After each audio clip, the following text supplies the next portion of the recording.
Hello, how you doing? This is Reverend Sylvester Hampton once again, coming to you as best I know how. I'm being guided by the Holy Spirit, and I want to say thank you, thank you, thank you for dropping in on my channel, One Man of God Unfiltered. Uh, you, I'm so happy that you're sharing this evening with me, and I have another lesson that will be coming to you by the Holy Spirit, and He's working through this flawed vessel. I want to thank you for being here. Please, as noted before, could you do me a subscribe, put the thumbs up, and also to get the notification so every time I say anything new, you'll be notified of the new content. Okay, thank you very much. It'll help me out tremendously. Once again, I want to remind you that I'm here talking to the man of God, and this is a members only type of organization, members only club, and we are God's chosen folk, and we have dominion over this earth. God left the earth in our hands, and we are the protectors and the legacy that God left to continue His holy word on. Today's lesson it will be we are second guessing God all the way to hell. We're second guessing God all the way to hell.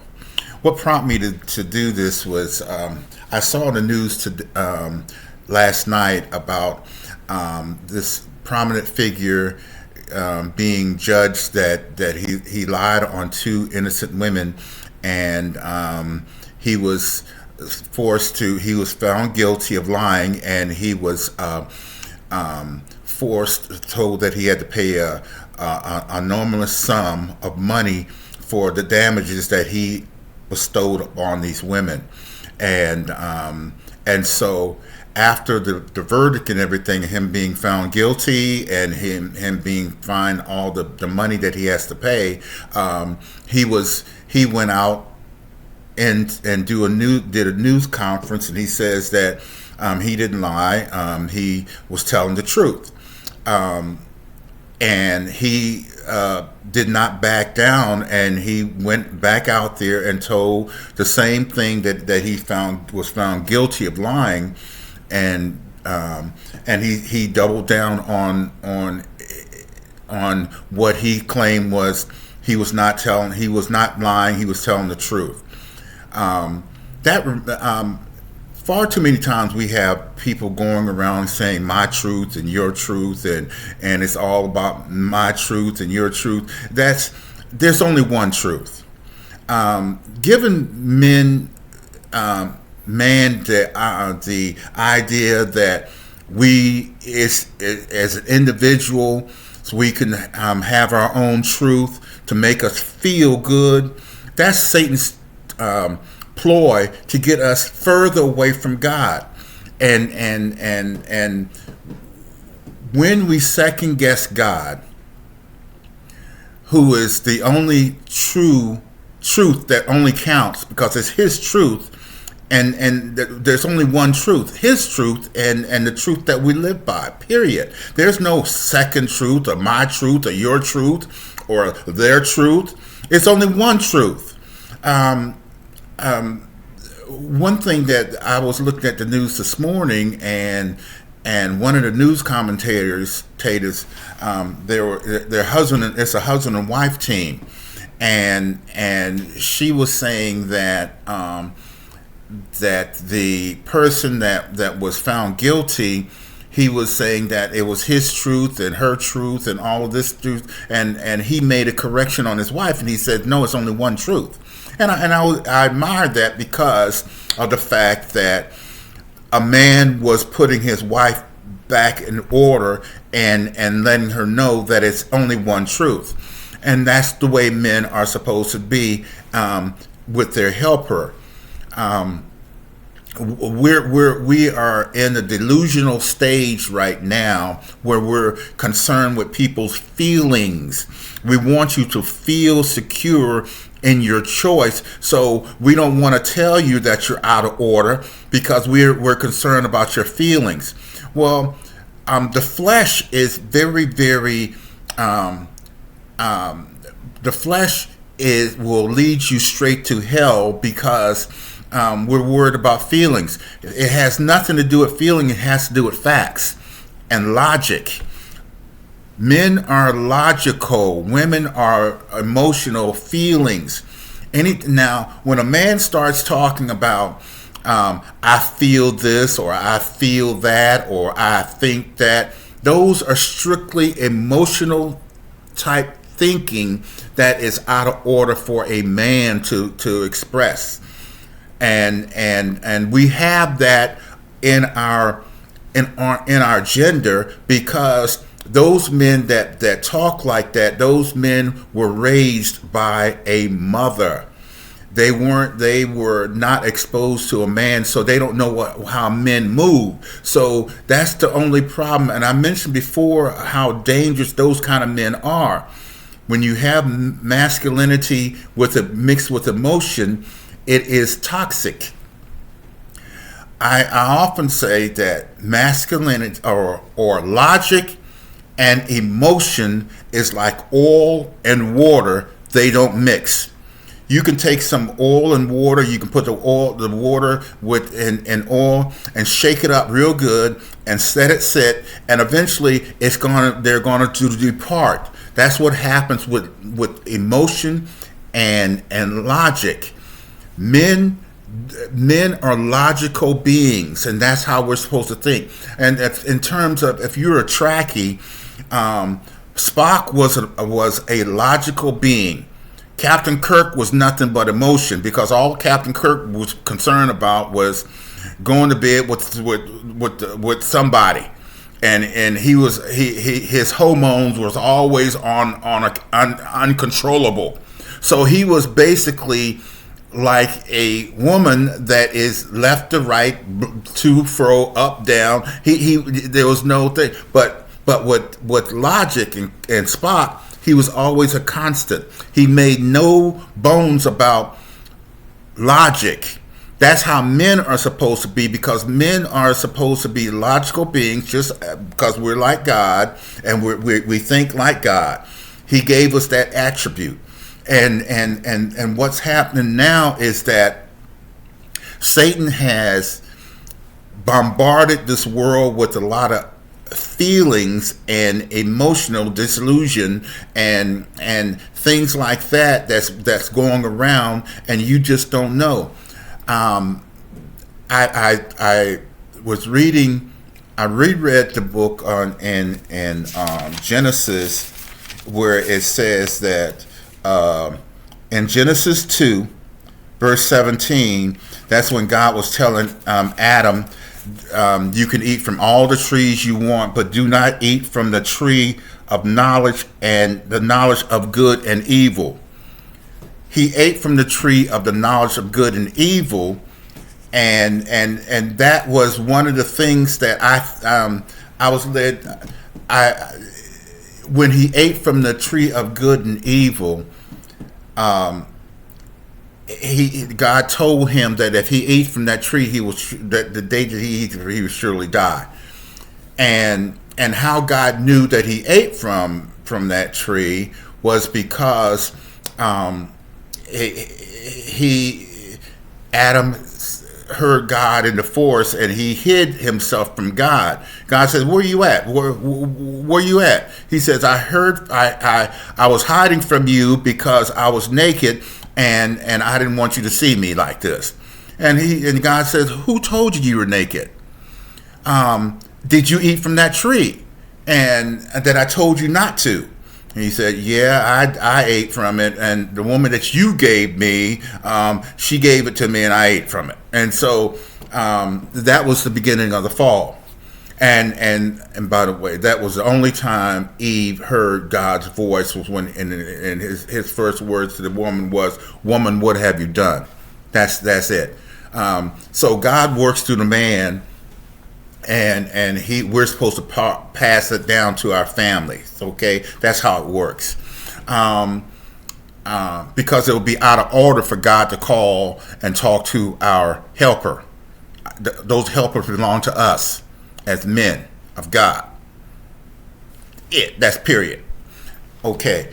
I say all of that to say that when we're equipped and we ate from that tree of the knowledge of good and evil, and we were, he said, I hid from you because I was naked. And he said, how do you know you're naked? Well, it's just like a little kid. We're supposed to be like little kids that we don't know that we're naked. Have you seen babies walk around and run around, and you're trying to put the diaper on the baby, and the baby just don't know that they're naked, and they run around and having a good time? That's how we're supposed to be. We're supposed to, because they're carefree. At that time, they were sinless. They weren't sin. There was no sin. That's the reason why he could talk to God face to face, because he was sinless. But once you ate from that tree, you now are aware of the knowledge of good and evil. So now you are accountable for what you do, because that's what's happening nowadays. And what's happening nowadays is that we can't handle the truth. The truth of God is out there telling us how we're supposed to live and how we're supposed to conduct ourselves by his blueprint. But for some reason, we can't do it because we're always doing something wrong. We can't handle the truth. And a lot of times what's going on is that we're trying to second guess God. We have the audacity to try to second guess an all-knowing, all-powerful, all-loving God. For you to be able to second guess God, that means that you put God on our level. And we're nothing. We're nothing. You can't put an almighty and all-knowing and all his mind is so broad that we can't even fathom what the knowledge that he knows, and we're going to put him on our level? Come on. You can't. He is all-knowing, all-powerful, and he's all love. For you to do that, second-guessing what he says, is out of line. There's no way. That's the reason why we go by his blueprint, because his blueprint is all knowing, and his blueprint is on time, and it will keep us in line. It will keep us where we're supposed to be. He gave us a blueprint to go on. He gave man dominion. We men have a massive responsibility for this world. We are the ones that are going to guide our legacy and our society and our families to heaven through us. There's no equal to us. Our helper is our helper. Satan, the enemy, wants to throw that out of line. We should not care about being liked, just being right. God gave us the tools and showed us how to be right. God by it. He gave it to us. He gave us dominion. We don't share authority to anybody, especially your helper. Your helper is your helper. And man has a responsibility to continue God's legacy through our children. We're supposed to teach our children God's word, and they will continue it going on. That's how God lives on and on and on through us and through our children. It's such a simple thing. It's not difficult if you just follow the blueprint. And the reason why you sit down with your family at night is to make sure that your wife and children do not bring a cancer into your house.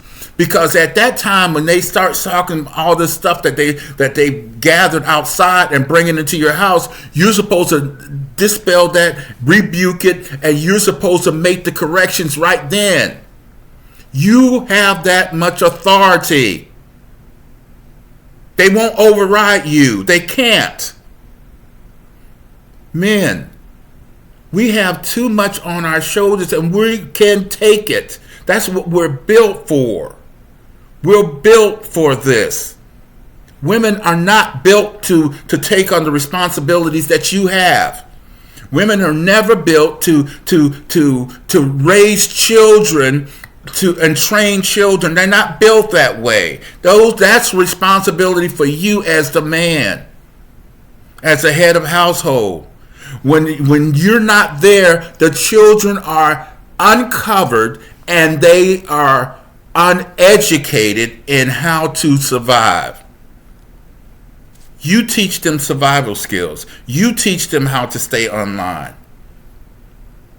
That's your responsibility as the man, not the woman's. She's supposed to help you. Now, and you're logical. You're logical. Like, for example, what sense does it make to go out here and I'll show you how illogical it is. Why in the world would anybody pay $400 or $500, maybe $300 on a pair of doggone tennis shoes?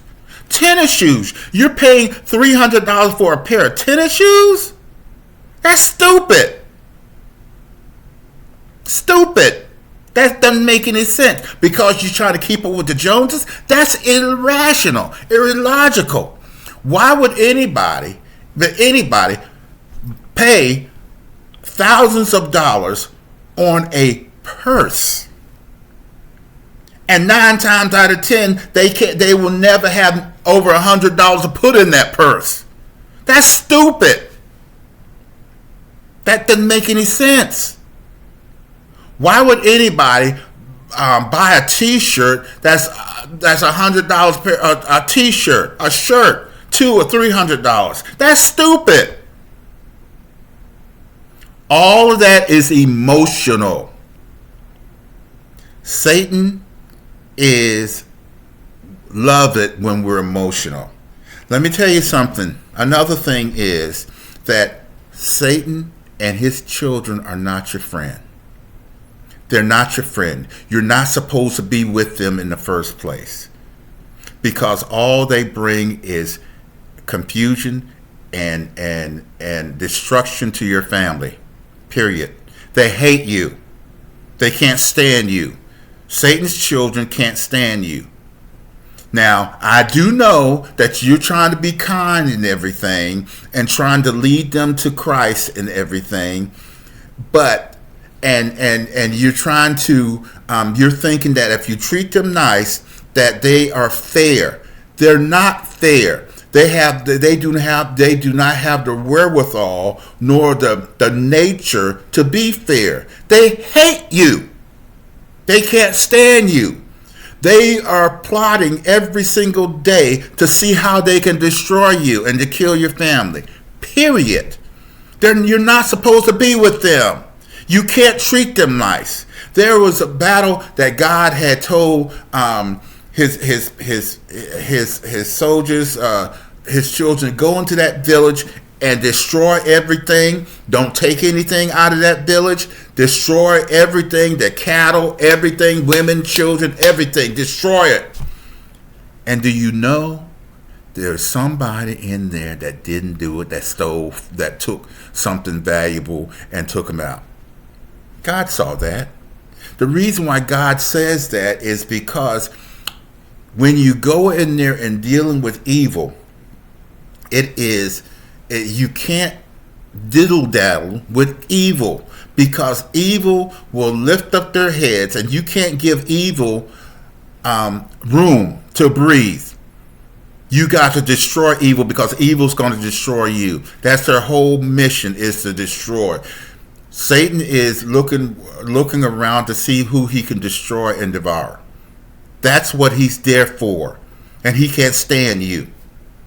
as a child of God. Now, if you're wishy-washy, you're either hot or cold. Cold to God's word is better than lukewarm. Okay? God can't stand lukewarm people, wishy-washy people. That's lukewarm in the middle, straddling the fence. You won't make a commitment either way. Okay? Because you're scared to make a decision either way. You don't want to offend anybody. We're in a warfare right now, people. We're in a warfare, and we're fighting for our families. We don't have time to be nice. We don't. He's killing us. He can't stand you. He wants to destroy you and your family. He wants to destroy your legacy. Men, he's doing everything he can. He's pulling everything out. Those weapons of mass destruction, the television, the telephone, and feminism. Those are Satan's weapon of mass destruction.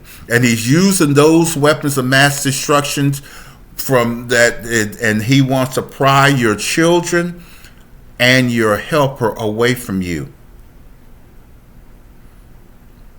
Because he knows that without them, you're weak. He knows that you're totally responsible for the protection of your wife and children. And his thing is to destroy that union. Remember, God made women and children pliable so that you can mold them the way you're supposed to mold them to fit your specification. Men are not moldable because they're logical. They're logical. Women are not. They're emotional. So they don't have the wherewithal that you do. You got to step into your authority that God gave you. He gave you the authority. He gave that to you for a reason. Because his legacy is going through the man channels. His legacy is going through you. And you're supposed to pass his legacy on. He can't do it without the man. He used the men. That's the reason why he gave us dominion. Because we're logical. We're not emotional. Don't worried about trying to make sense with your helper, because she doesn't make any sense. That's the reason why with the TV going and the telephone going, and she's getting all this strange notions and everything, she's emotional. That's the reason why all of a sudden she says she wants a divorce, she wants to leave, she's taking the kids with her, because that is your destruction. She wants to destroy you because Satan is there, been talking to her.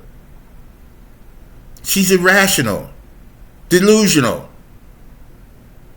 You got to keep her and protect her. That's your responsibility. You got to know where they are, or what position they are. And you do that through your constant talking and your meeting at night to find out what kind of cancer is being brought into your household. And you have the power to rebuke, and you have the power to correct. That's your job. That's your ministry. And your legacy is in children. I was so happy today. I saw this man at the car wash today, and he had his little boy with him.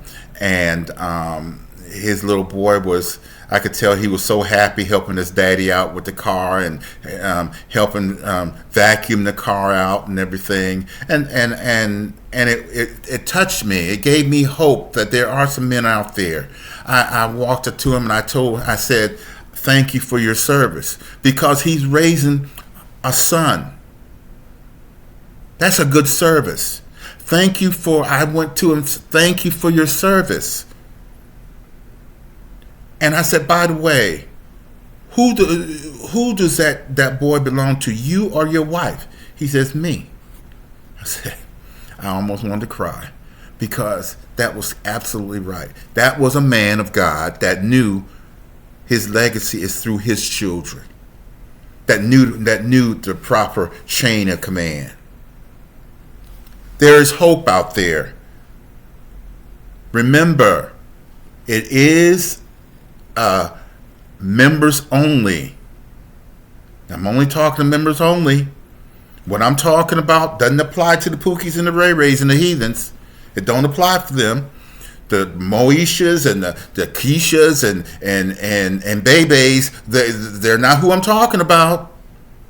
I'm talking about men, women, and children of God. That's who I'm talking to. And the men of God they are the prize. Men of God, do know that you are widely sought after by them heathen women out there.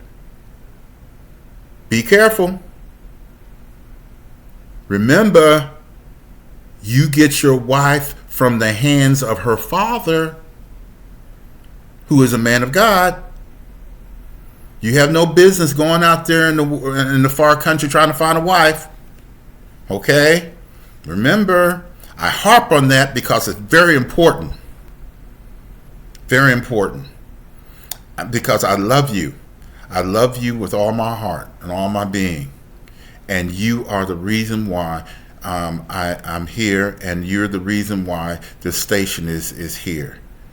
Because I'm here to show you, give you a kind of light to illuminate your feet, so that you can know the path that you need to walk.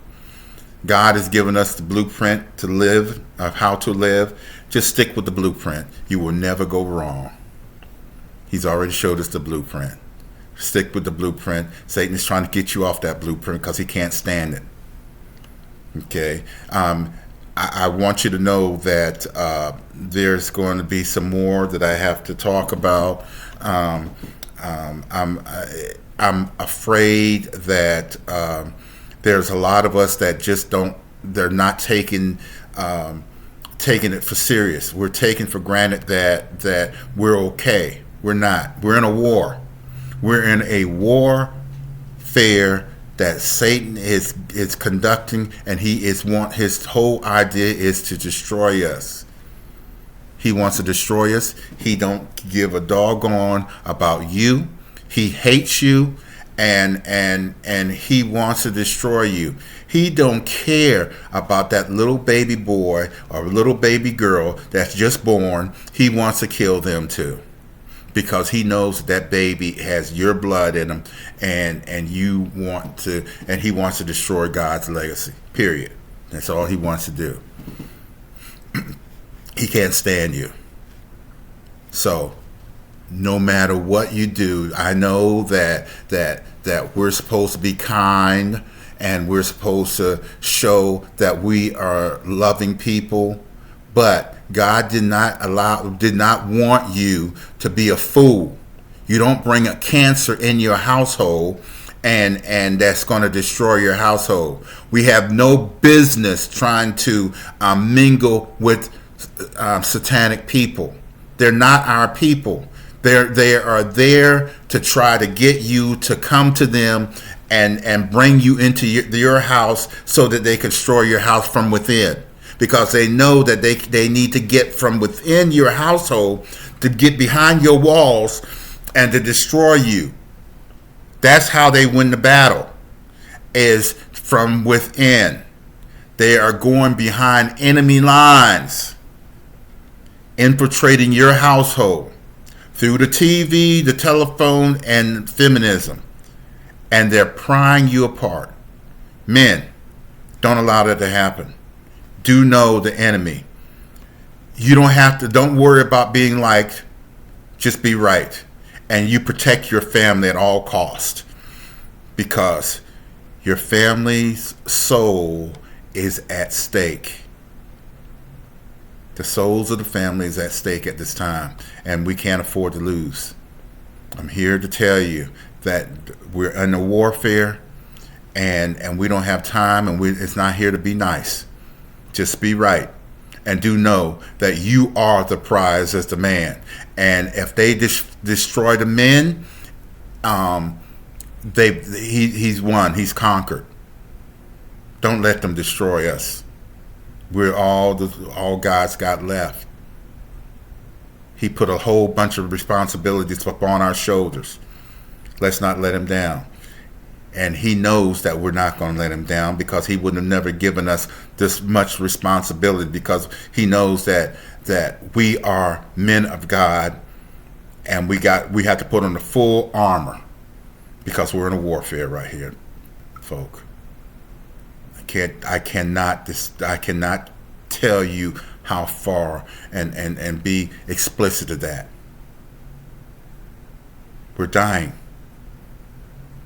And we're losing on too many battles. Men, wake up. Wake up. Satan is not nice. He don't have the nature. He doesn't have the nature of being right. He's poison. His mission is to destroy you and your family. Don't let it happen. Once again, I want to thank you for allowing me to spend this time with you. I have another lesson that the Holy Spirit has given me, and I just wanted to, being in line with my 30 minutes, and I will continue to give you what the Holy Spirit gave me, and the way He gives it to me, I give it to you. I love you, and there isn't anything you can do about it. I want to thank you for letting me share this time with you. Remember, subscribe to the channel, and put the thumbs up button, and also the notification button, so that you'll be notified whenever I put anything else new. I want to thank you for everything that you've done for me. Thank you for allowing me to spend this time with you. Until the next time, I love you, and there ain't a doggone thing you can do about it. Amen.